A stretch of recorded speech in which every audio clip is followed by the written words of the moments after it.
Just to introduce you here, drawing comparisons and highlighting significant figures and ideas across different centuries and cultures. So we're going to be having a look at, firstly, the ancient wisdom and philosophies, Eastern philosophies, such as Confucius, Laozi and Buddhism, and discussing key concepts like the Tao, Four Noble Truths and Confucian ethics. And we'll be exploring how these philosophies shaped Eastern civilizations with their morality, governance, and the nature of reality. And then part two, Enlightenment and Revolution. We're going to transition to nodes that relate to Western Enlightenment thinkers like Rousseau, Locke, and Voltaire. And we'll be discussing the shift towards individual rights, democracy, and secularism.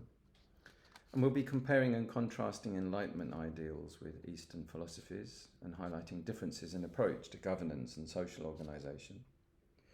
And then part three, modernity and science, and we'll be exploring nodes relating to modern scientific and philosophical developments, such as seen through Einstein, Freud and Nietzsche. And we'll be discussing the impact of scientific discoveries on Western and Eastern worldviews. We'll be highlighting debates surrounding determinism, free will, and the nature of consciousness. Part four, the cultural exchange and synthesis. We'll be moving to nodes relating to cross-cultural influences such as Zen Buddhism in the West and the Western philosophical concepts in Eastern societies. Figures like D.T. Suzuki and their role in popularizing Eastern thought in the West. And we'll have a look at how cultural exchanges led to the synthesis of ideas and the emergence of new philosophical perspectives. Part five, contemporary challenges and opportunities. And we'll conclude with nodes relating to contemporary issues such as globalisation and technology and environmental ethics, and how Eastern and Western philosophies address these challenges and opportunities, and encouraging reflection on the importance of dialogue and mutual understanding in addressing global issues. So to start with, thank you for joining me on this virtual tour. We'll be exploring the fascinating intersections of Eastern and Western philosophies, cultures and ideas. And over the next 8 minutes, we'll embark on a journey through time and across continents, and going into ancient wisdom, Enlightenment ideals, modern scientific discoveries, and contemporary challenges. So let's begin. Let's go into this space, courtesy of Graph XR on Kinoviz, which is available.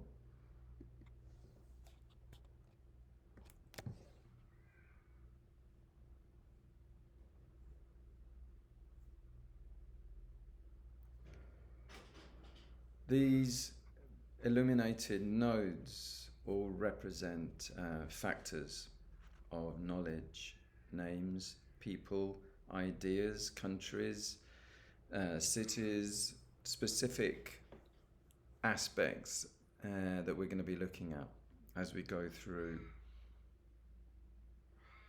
this tour.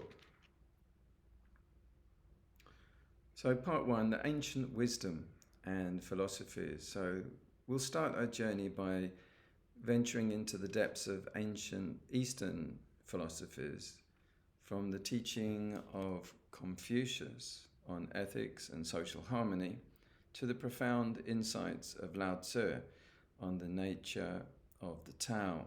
So firstly, let's have a look at where Confucius fits in. Here we're going to zoom to the sphere dedicated to Confucius.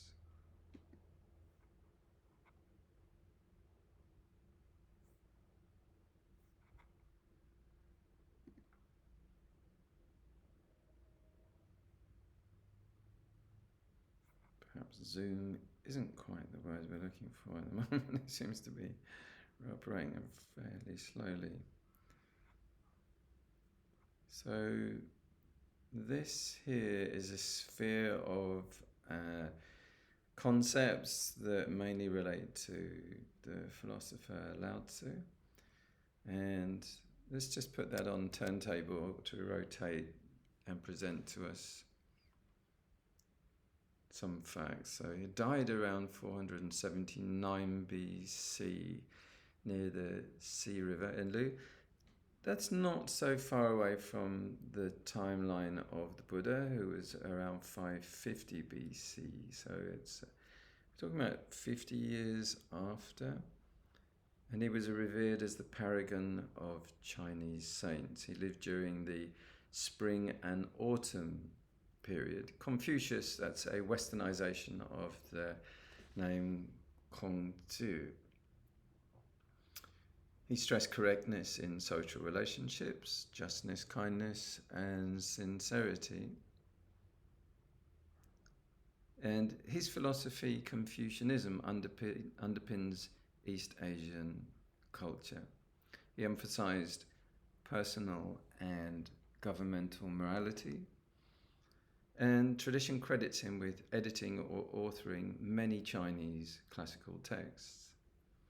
Confucianism became deeply integrated into Chinese society.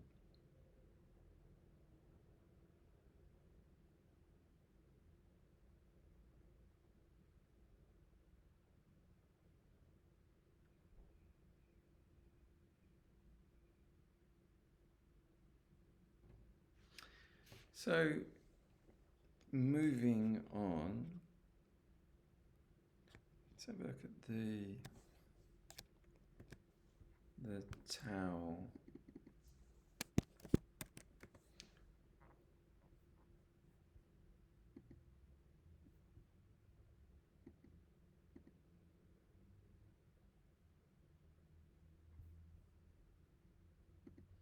So transitioning over to another part of our knowledge graph here, dedicated about the Tao and some of the key ideas and factors relating to the Tao. It's metaphysics, and also it has a preceptual aspect.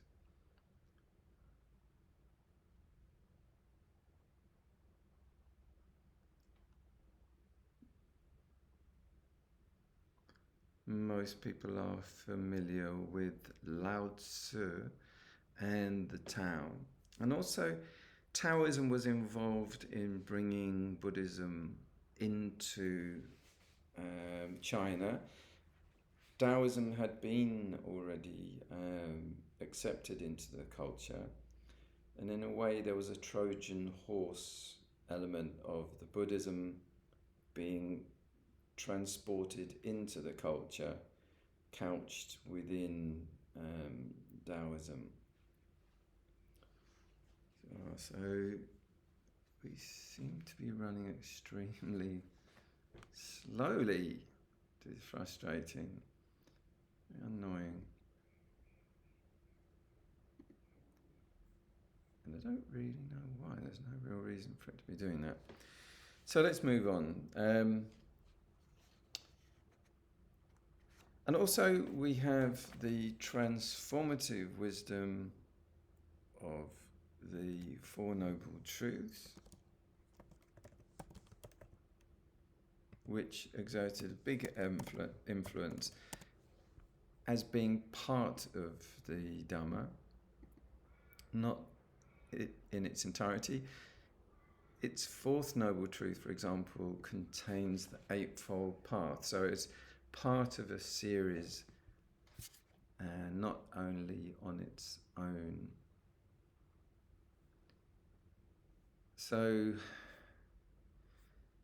let's go forward.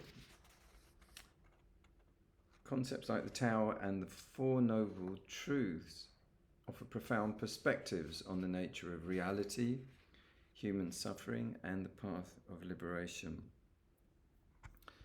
So part 2 is going to be involving enlightenment.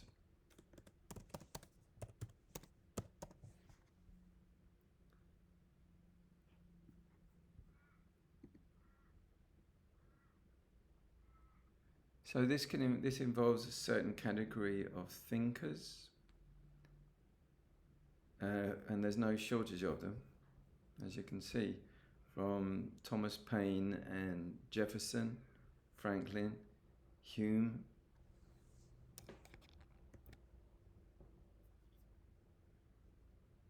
These are the Enlightenment thinkers, where there was a strong sense that for humanity to progress forward, it needed to leave behind or avoid the encouragement of superstition and excessive religiosity. So people like Montesquieu and Lessing, Pascal, Newton, Bacon, these were people, Bentham, who were advocating a more scientific, objective approach. Descartes, although many of these, like Descartes, they were still Christian, but they were also open to presenting a scientific approach, whether at the nature of being or the nature of universe or the integration between the two, the material world and the world of the consciousness and the mind and thought. And they would come up with various different and differing conclusions about the interrelation between the inner spiritual or mental, psychological world, and they were daring to challenge the authority of the church. So with Baruch, Spinoza, although he came from a Jewish Orthodox background in Holland, he was prepared to make statements as more evidence came out about the nature of the universe.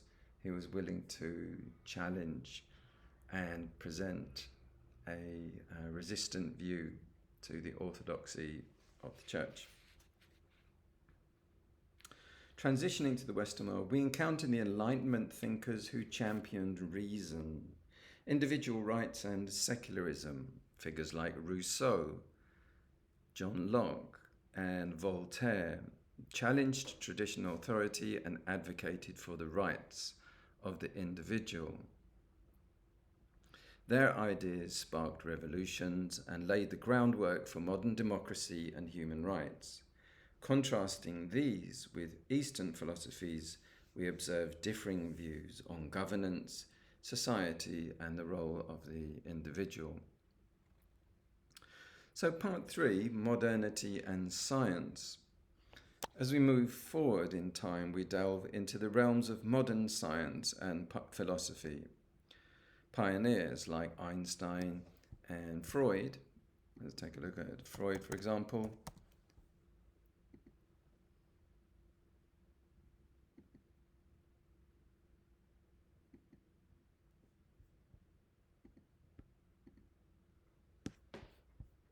Let's actually look on a different search bar over onto one side. Let's first of all spell his name right. Freud.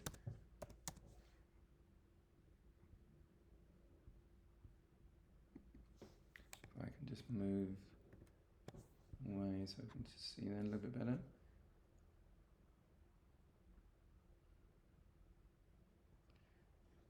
Within Western philosophers, some of the Enlightenment thinkers, Freud is one of the ones included there. So big advances started to be made. Here we're talking between 1856 and 1939, so quite a jump there. So talking about a structural model of the mind.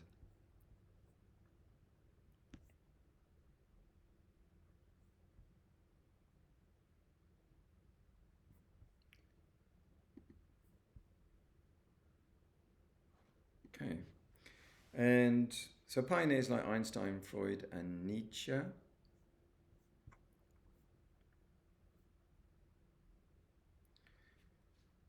revolutionized our understanding of the universe, the mind and the human nature. Their groundbreaking discoveries and theories continue to shape our worldview and challenge traditional beliefs. And we explored debates surrounding determinism, free will, and the nature of consciousness, highlighting both Eastern and Western perspectives.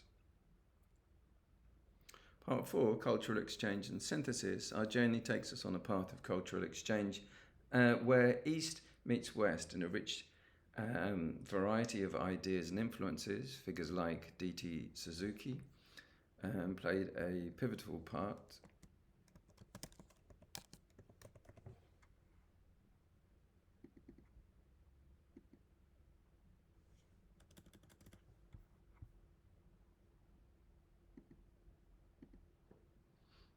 And he was instigative a lot in America. We can just go there. There we go.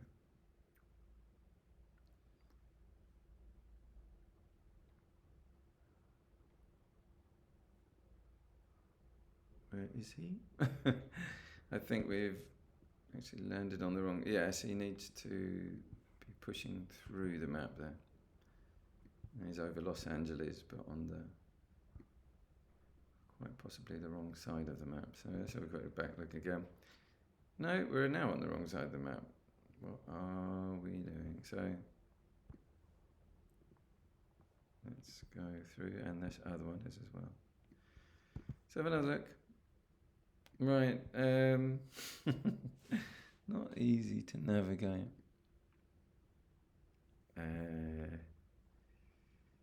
Let's pivot this way.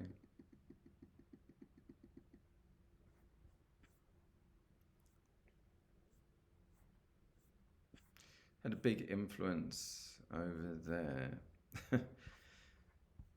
Okay, so now moving on.